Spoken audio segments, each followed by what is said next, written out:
and welcome to this program of film reviews on Prudent Media.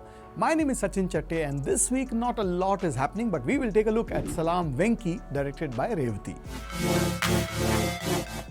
A film about the struggle of a young man against a terminal illness should tug your heartstrings. But Salaam Venky has such a melodramatic style of storytelling that it wants to force the emotions on you rather than come to you naturally.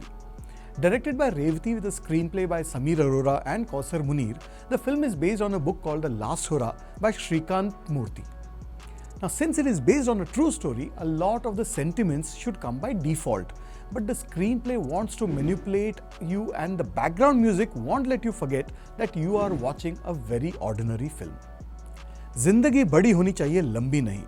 That immortal line from Anand about a terminally ill patient has been used frequently in Salaam Venky, but the similarities between the Hrishikesh Mukherjee film and this one end there.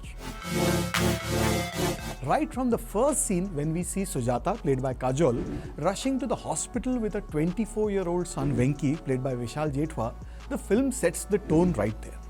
There will be melodrama and every instrument known to mankind will be used in the background score. The opening credits tell you that this is a musical by Mithun, which means you have to be prepared for a plethora of songs in a film which is supposed to be based on a true story.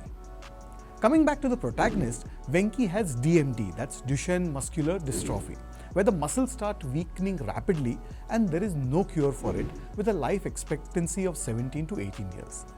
He is trying his best to be cheerful and the mother has a tough time dealing with the situation. After all, even the fear of losing a loved one can cause enough grief. The doctor tells them that time is ticking and it's ticking very, very fast.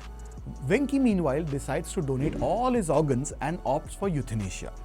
The mother is understandably upset on hearing that, but at some point she decides to fulfill his wish.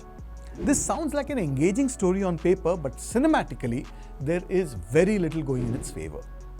Venky also has a girlfriend since childhood who is visually impaired. Now, even that angle of the story is a damn squib and is explored mostly through songs and the Palat line from Dilwale Dulhaniya Le Jayenge, the Shah Rukh Khan film. The second half becomes a courtroom drama because euthanasia is illegal in India, hence the courts are petitioned with a special request.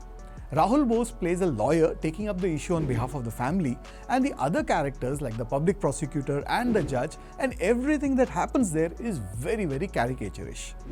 Aamir also shows up in a cameo, and that is quite a thankless role that he plays. Then there is also a Guruji played by Anant Mahadevan from an ashram who puts his hand on Venky's forehead and says some mantras, giving an opportunity to the background score to use a different set of musical instruments. There isn't a lot to write home about on the acting front either, except that the cast is sincere but not always convincing. Salaam Venky effectively is another example of how a good story doesn't necessarily make a good film. I'm going to go with 2 out of 5 stars for Revati's latest film, Salaam Venky.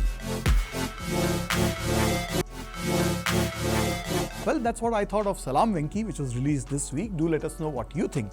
Do write into us. Our address is features@prudentmedia.in. I'll be back next week with more movie reviews, including the much awaited Avatar. Till then, it's goodbye from me.